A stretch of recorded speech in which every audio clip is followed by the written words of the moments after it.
Hello students, मैं हूं आपका मैथ्स मेंटर दुर्गेश और हम लोग मिल रहे हैं अपने यूट्यूब चैनल आरटी अकेडमी पे। ये एक ऐसा प्लेटफॉर्म है जो आपको high quality content free of cost provide करा रहा है।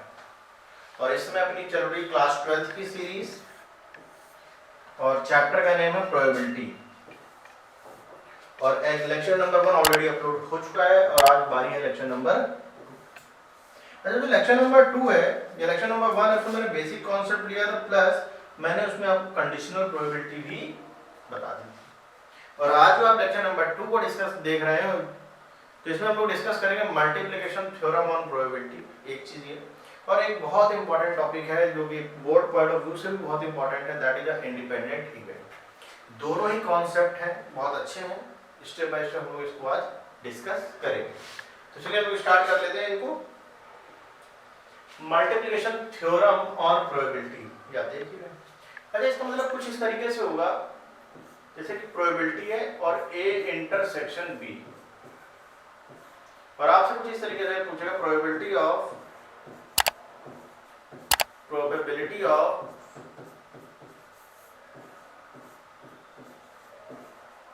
हैपन ऑफ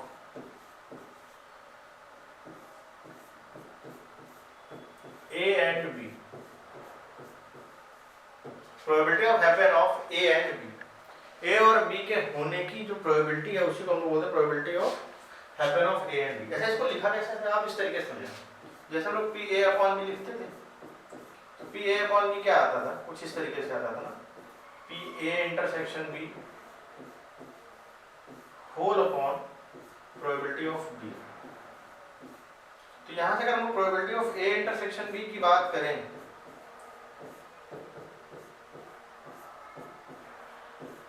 ये बनेगा probability of B into probability of A upon B. ये कुछ इस तरीके से बनेगा। अब इसको हम लोग सॉल्व कैसे करेंगे, ये आपको समझना है। क्या आप ये समझ पा रहे हैं कि हम लोग इसको ऐसे भी लिख सकते हैं कि P B अपॉन ए है, मान लीजिए, तो ये बन जाएगा P B intersection A whole upon probability of A. तो प्रोबेबिलिटी ऑफ B इंटरसेक्शन ही क्या हो जाएगा, probability of A into probability of B by A। आप इसको कुछ इस तरीके से भी लिख सकते हैं।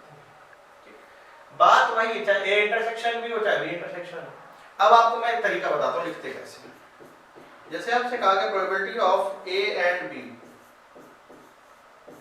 तो पहले तो A का नंबर लगेगा, फिर नंबर किसका लगेगा, B का, और जबकि A ऑलरेडी हो चुका है। जैसे इसी में कहा जाए probability of happen of A B and C, तो पहले नंबर लगेगा A का,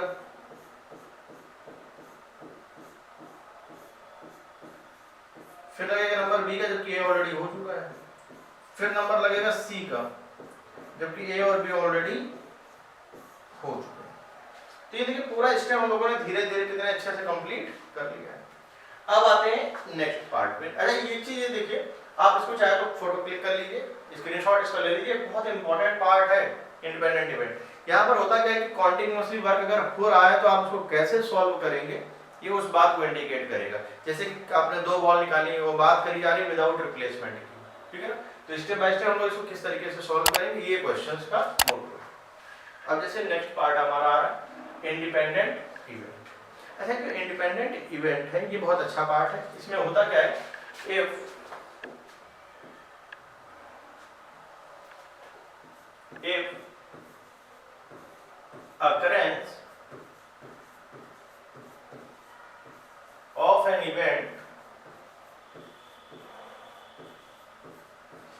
if occurrence of an event does not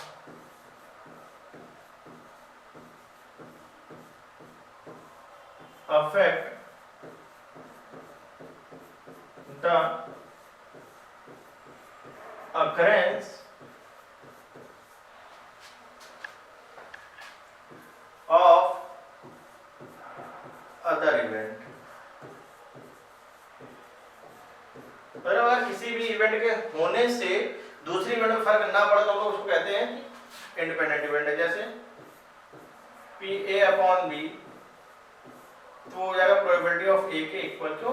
क्योंकि इसमें इसका मतलब क्या, probability of happen of B A given that B is already happen, जो नीचे होता है ऑलरेडी हैपन हो जाता है। तो आप जब बी के होने से कोई फर्क ही नहीं पड़ना है तो आप इसको पी ए ही तो बोल सकते हैं। वही सेम चीज P B by A, P B क्या हो जाएगा, पी बी हो जाएगा।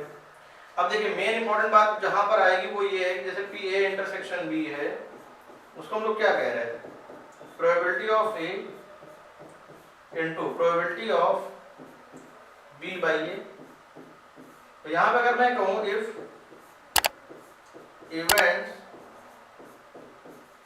ए कॉमा बी आर इंडिपेंडेंट, अगर इवेंट ए और बी इंडिपेंडेंट है तो पी बी भी ए पी बी हो जाएगा। तो P A intersection B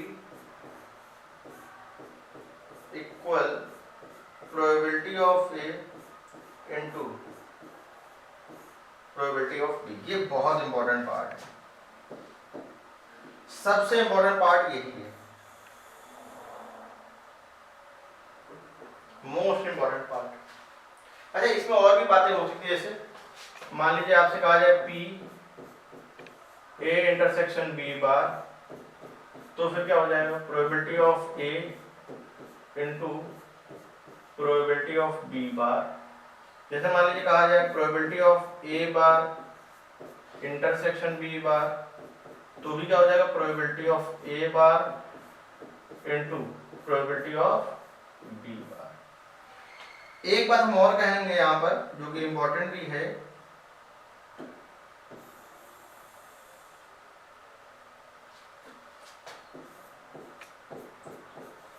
this possible only when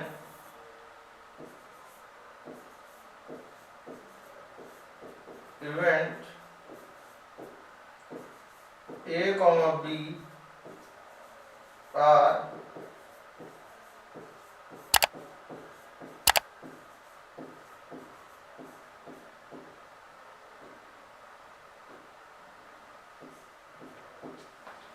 ये चीज तभी पॉसिबल होगी जब जो इवेंट है आपकी ए और बी क्या हो जाए, इंडिपेंडेंट हो जाए। अगर इंडिपेंडेंट नहीं है तो फिर वो पॉसिबल नहीं। तो मेरे ख्याल से छोटी छोटी सी चीजें हम लोगों ने बहुत आराम से बहुत अच्छे से डिस्कस कर ली हैं।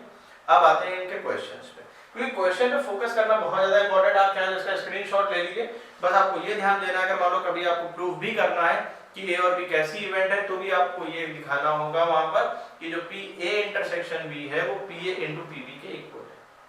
इस बात को आपको ध्यान देना है। तो चलिए हम लोग आते हैं अपने क्वेश्चंस पे।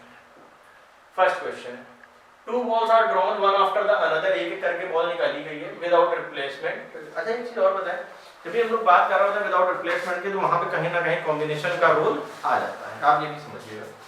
From a bag containing 3 white ball, देखिए एक बैग है, इसमें 3 वाइट बॉल है, 5 रेड बॉल है और 2 ब्लैक बॉल है। 3 वाइट 5 रेड और 2 ब्लैक बॉल है। What is the probability at least 1 ball is red? हमसे देखो क्या कहा जा रहा है, कम से कम एक बॉल रेड है। तो जब ये बात कही जाए एट लीस्ट की, तो सबसे ज्यादा इंपॉर्टेंट यही हो जाता है, एट लीस्ट। अच्छा जब भी बात करी जाए एट लीस्ट की, तो आप उसका उल्टा सोचो, आप सोचो कि एक भी बॉल रेड नहीं, तो उसको 1 से माइनस कर देंगे। तो probability no ball is red,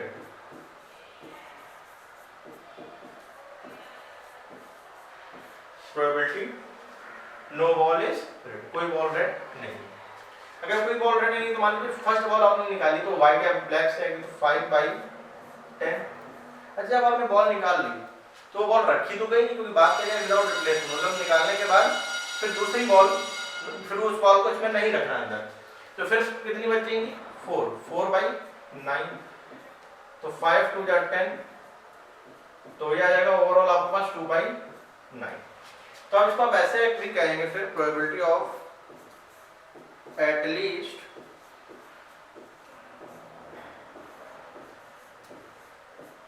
at least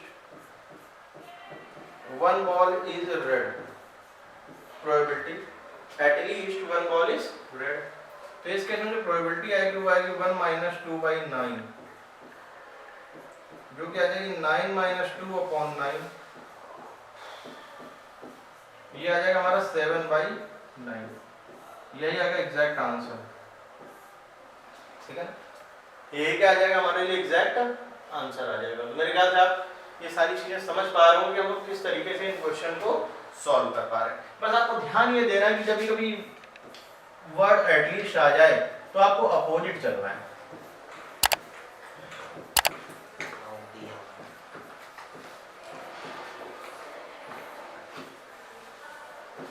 opposite चल लो, और अगर आप अपोजिट नहीं चलेंगे तो फिर आप सॉल्व नहीं कर पाएंगे। ठीक है ना, आप इस चीज का ध्यान रखते हैं। चलिए आप लोग आते हैं अपने नेक्स्ट क्वेश्चन में। अ डाई इज थ्रोन 2 टाइम्स, एक डाई है उसको आप थ्रो कर रहे हैं, वो कितनी बार? 2 टाइम्स। ठीक, A and B the event such that same number each time। A है हमारे लिए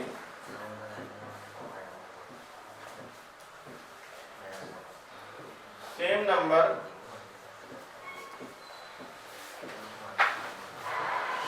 each time, same number each time। इसके बाद and a total score is 10 or more। अच्छा, हमारे लिए जो B इवेंट गिवन है वो क्या गिवन है वो आपको देखना। तो ये इवेंट बी है हमारी, वो है सम इज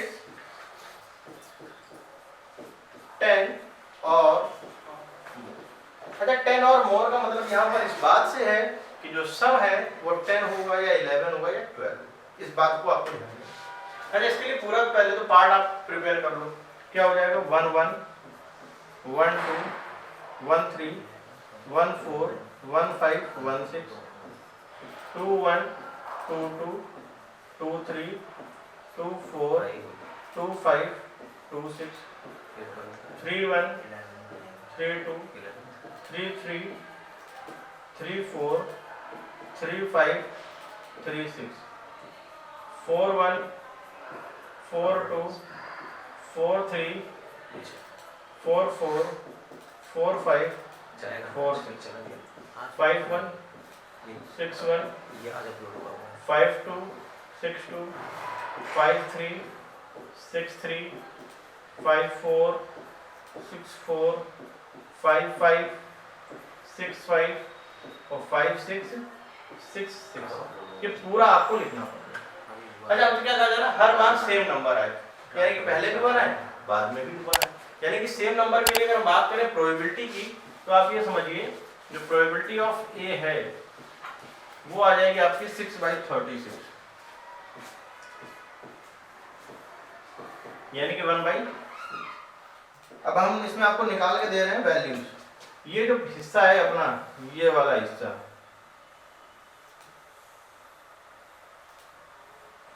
ये पार्ट आपका, ये जो आप इस तरीके से देख रहे हैं, ये पार्ट है सेम नंबर ईच टाइम वाला, मतलब फर्स्ट टाइम है सेकंड टाइम है। सम इज 10 और मोर, सम के लिए कौन सा पार्ट अपना आएगा, ये इसको भी लोग मार्क कर लेते हैं। 10 और मोर, तो 10 और मोर के लिए आपके पास ये वाला हिस्सा आने वाला है, देखिए 10 और मोर के लिए ये वाला पार्ट आपका आ जाएगा। ठीक, तो इस केस में अगर मैं प्रोबेबिलिटी की बात करूं तो जो प्रोबेबिलिटी ऑफ बी है आपकी वो हो जाएगा 3 3 6 एलिमेंट, इस वाले केस में भी 6 एलिमेंट है, 1/6। अच्छा, अपने को ये चेक करना है इवेंट आर इंडिपेंडेंट और नॉट। तो ये हम लोग इंडिपेंडेंट का पता कैसे करेंगे? जो पी ए इंटरसेक्शन बी है, अगर वो P A into P B के इक्वल हो जाए then events are independent, otherwise not. तो चलिए हम लोग इसको ट्राई कर लेते हैं। तो P A into P B are है ना, P A into P B 1/6 into 1/6 1/30 याद है रेस की होगा। तो पी ए इंटरसेक्शन बी क्या आ जाएगा? अरे दोनों में कॉमन एलिमेंट कितने हैं? 1 और 2 एलिमेंट कॉमन है, 2/36 जो कि आएगा 1/18, क्या आ जाएगा 1/18। तो जो पी ए इंटरसेक्शन बी है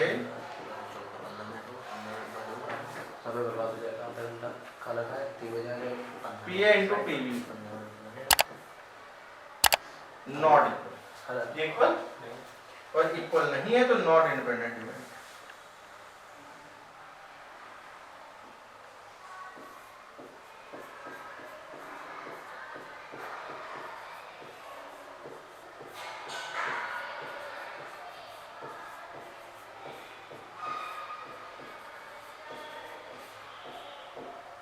नॉट इंडिपेंडेंट इवेंट जो आपके इंडिपेंडेंट नहीं रहेगी।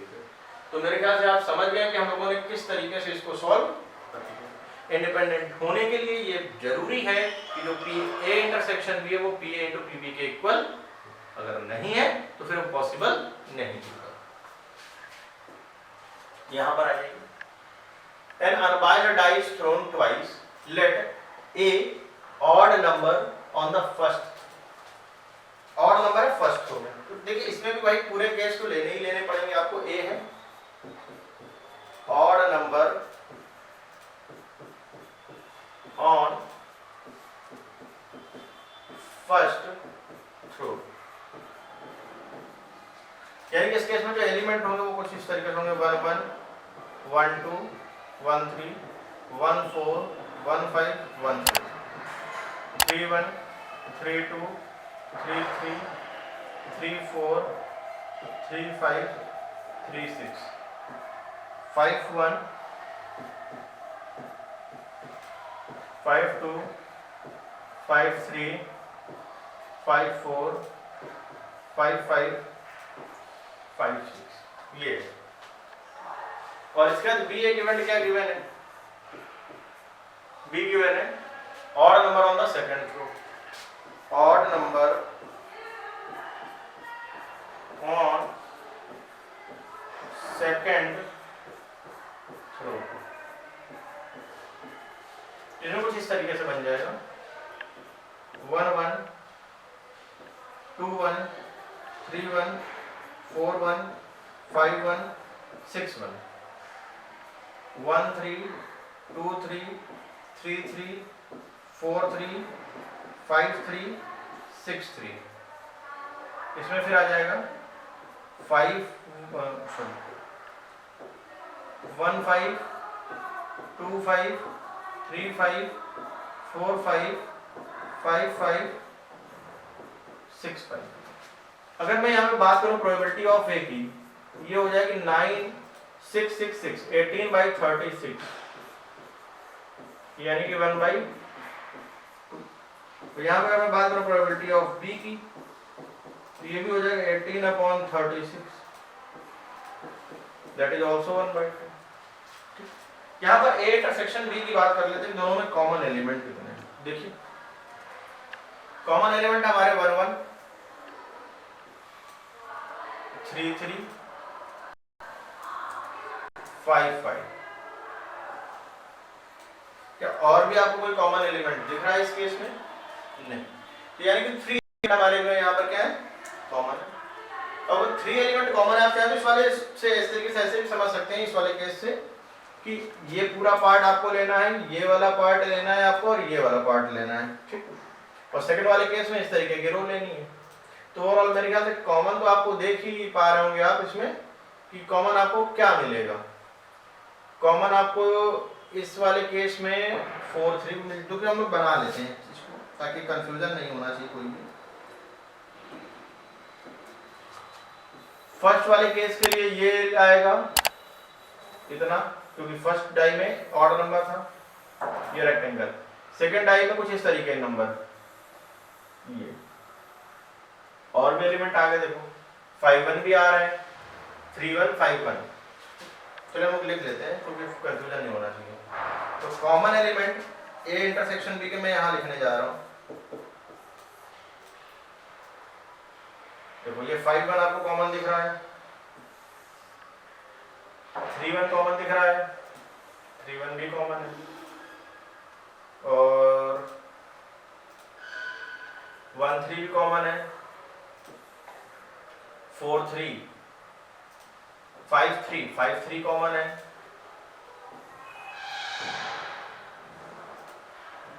1 5 कॉमन है,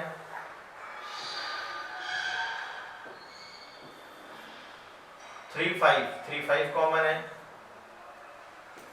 यानी कि ओवरऑल 9 एलिमेंट कॉमन है। इसको मैं इरेज कर देता हूँ यहाँ से। देखो फिगर से हम लोगों ने देखा तो क्लियर हुआ जा करके। तो यहाँ पर हम लोग कर दें पी ए इंटरसेक्शन भी निकाल लें, दोनों में कॉमन एलिमेंट दोनों में कितना है 9 है। 9/36 इक्वल टू 1/4। जरा P A into P B करिए,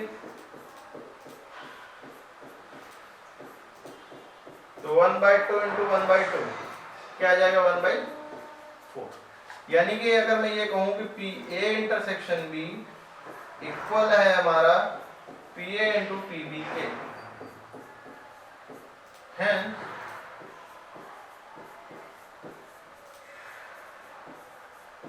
events are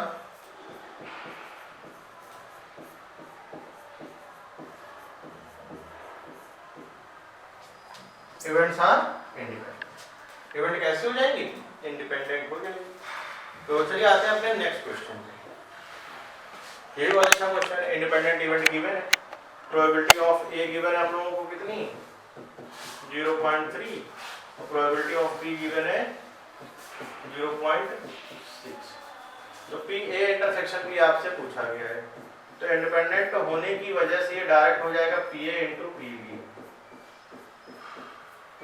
यानी कि 0.3 मल्टीप्लाई बाई 0.6 यानी कि आ जाएगा 0.18। ये हमारा है फर्स्ट केस। अब आ जाए सेकंड केस। सेकंड केस में क्या ए और B, probability of A union B, और मतलब यूनियन, तो आ जाएगा probability of A plus probability of B minus probability of A intersection B, 0.3 plus 0.6 minus 0.18, 0.9 minus 0.18, 0.72 ये आंसर आ जाएगा इस केस में। ए बट नॉट बी, तो थर्ड में आ जाओ। Probability of A intersection B bar, तो ये आएगा probability of A into probability of B बार, क्योंकि इंडिपेंडेंट होने की वजह से ये स्प्लिट हो जाता है, अलग अलग हो जाता है। तो प्रोबेबिलिटी ऑफ ए के बारे में तो अपने को पता ही है 0.3 मल्टीप्लाई 1 माइनस पी बी यानी कि 0.6,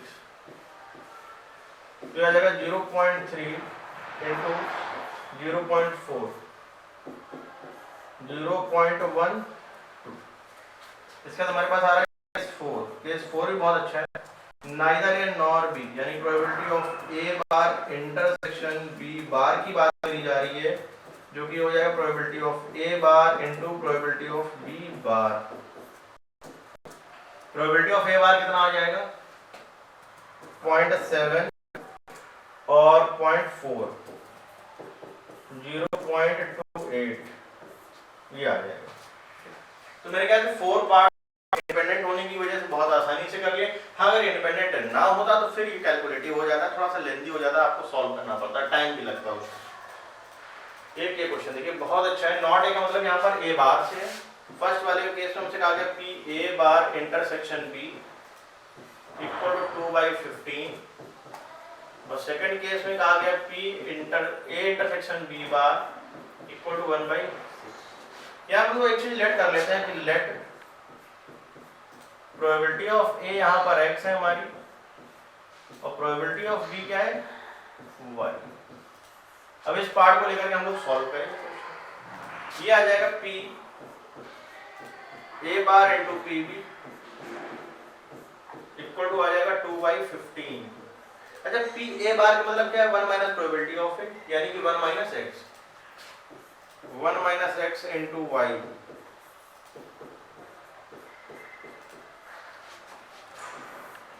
ये आ जाएगा probability of A into probability of B bar x into 1 minus Y, multiply कर लो y minus X Y equal to 2/15, X Y minus Y equal to 1/6। ये इक्वेशन नंबर 1 है, ये इक्वेशन नंबर थोड़ा सा हम लोग देख लेते हैं, एक्स वाई यहाँ पे माइनस का एक्स होगा, इस जगह हम लोग थोड़ा सा चेंज कर देते हैं इसको, क्योंकि एक्स से जब आप मल्टीप्लाई करोगे ना तो एक्स वाई माइनस एक्स। अच्छा 1 और 2 को ऐड कर दिया जाए, 1 + 2, तो आपको एक रिजल्ट देखने को मिलेगा जो कि बहुत अच्छा लगेगा आपको, x + y। देखिए ये एक्स वाई माइनस का है, प्लस का तो कैंसिल हो जाएगा, तो y - x आ जाएगा, सॉरी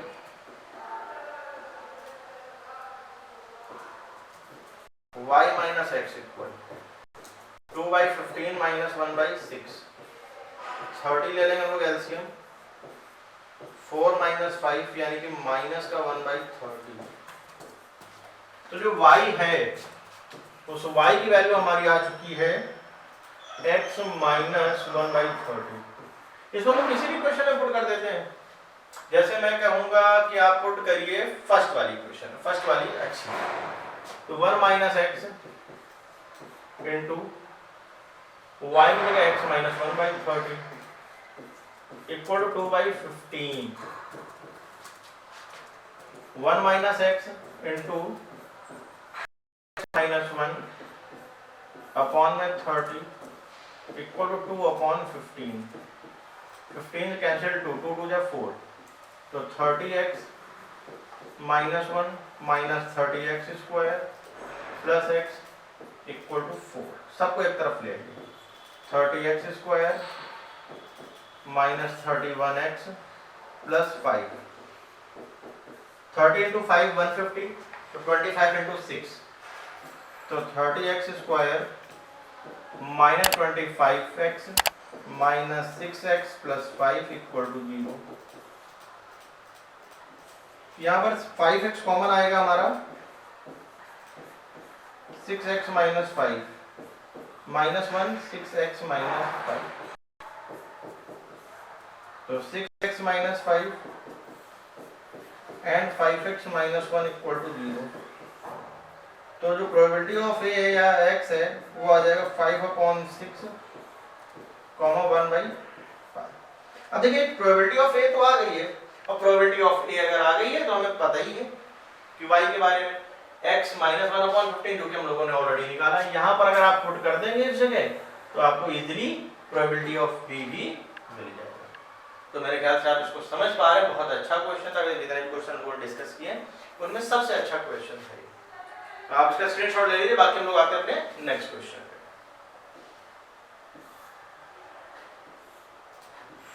देखिए ये जो क्वेश्चन आप देख रहे हैं, A and B through a die alternatively, एक पर्सन ए और एक पर्सन बी दोनों डाइस फेंक रहे हैं, खेल रहे हैं, till one of them get a number greater than 4, जो कि 4 से बड़ा नंबर मिल जाएगा जिसको वही जीतेगा। तो चलिए आज हम लोग भी गेम खेल लेते हैं डाइस वाला।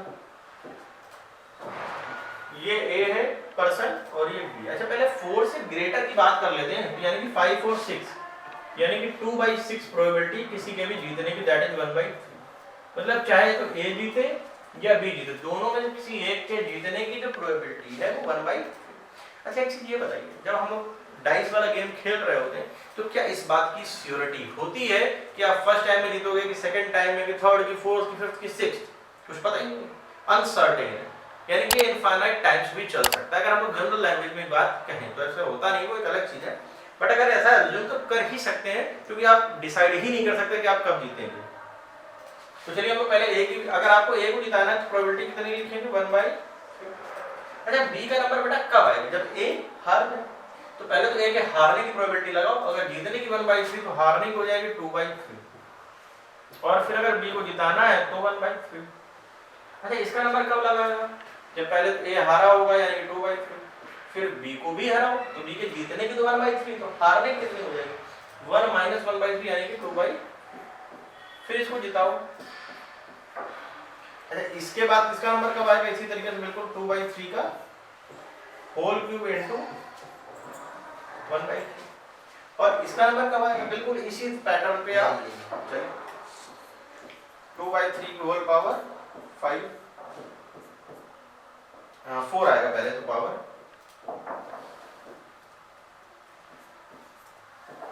Into 1/3 up to and so on. Probability of winning of A, सबको कर दें क्योंकि म्यूचुअली एक्सक्लूसिव कोई ना कोई एक ही केस में होगा। Probability of winning of 1/3 plus 2/3 का स्क्वायर इंटू 1/3 प्लस 2/3 की whole power 4 into 1/3 up to infinite 1/3 हम लोग लेंगे कॉमन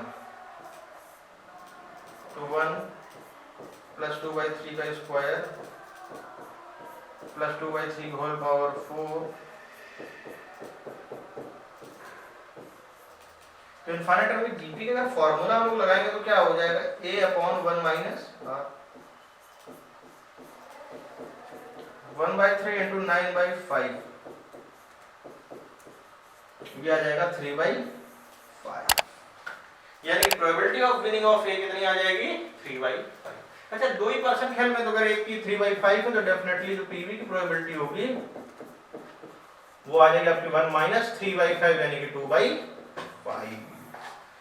तो ये जो क्वेश्चन था ये बिल्कुल अलग था, एक बार आ भी चुका है बोर्ड के एग्जाम में। तो आई होप आज का जो सेशन था मल्टीप्लिकेशन थ्योरम ऑन प्रोबेबिलिटी और इंडिपेंडेंट इवेंट वो आपको अच्छा लगा होगा।